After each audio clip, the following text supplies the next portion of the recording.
رب اشرح لي صدري ويسر لي أمري وحلل عقدة من لساني يفقهوا قولي بقى قويا قمتشو قويا رانتنا خنا نوجي يجوم بربادا نما درا دابتشو هدو أمنتي مسلماني ألفاتا قويا وجي موتوما كيسولو نو شباب وندما وجي ولا قالوا أكتنا ما هند درا دابتشو ني ألفاتا قالوا قمتشو مات قويا رانتنا اسمجو تتيا أرجمو ندير كسيسه الله أكبر. بيرو برنوتا أوروميا تيانتو بيرو برنوتا أورومياتي duraan gaafan barnoota baradhu jalqaba madrasattiin baradhe achiin gaafan hoggansa sadarkaa godinaa barnoota ta'u madrasaa cufutti galle yaa rabbi madrasaa kana cufnee akkam taana kajuu yaaddoo na seene ture suma deemnuun biiroo barnoota oromiyaa hoggansaan dhufe mana barnoota bultii addaa jedhannee mana barnoota torba jaarre akka biiroo barnoota oromiyaatti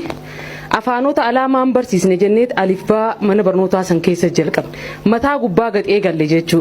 duraan sadarkaa irra jirutti barnoonni amantiidhaa wajjin waliin qabatu sadarkaa madrasaa cufutti deemaa turre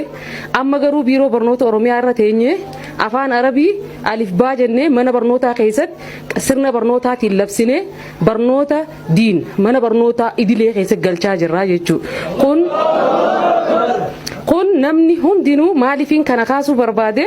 bakka dhaqetti habaqaala diin dhaabuun dirqama barnootni ilmi namaa hundinuu ifa addunyaatis ifa akhiraatis kan ittiin argatu barnootaan barnoonni keessattuu immoo barnoonni diin ilmaan keenya bakka deemnutti hayaa dhabaa jiru hayaa kararra deebisa waan ta'eef bakka deemutti safuu ummataa keessatti waan deebisaa deemuuf barnoota diin dhaabuun waan akkaan jabaate rabbi irraa laaffisee obboleessi keenya kun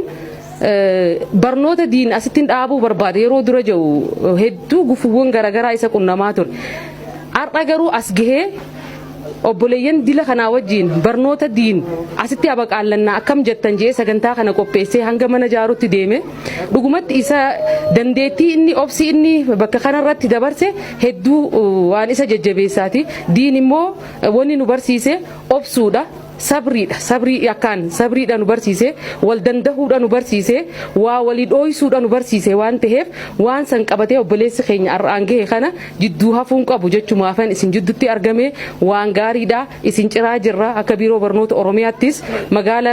finfinnee keessa warra jiranii wajjinis haga danda'ametti waan humniti teenya danda'uun isin cirnaa jirra jechuma sagalee kiyya dhageessisumaa fi ulfaadhaa galatooma ulfaadhaa jazakumullah assalamu alaykum warahmatullah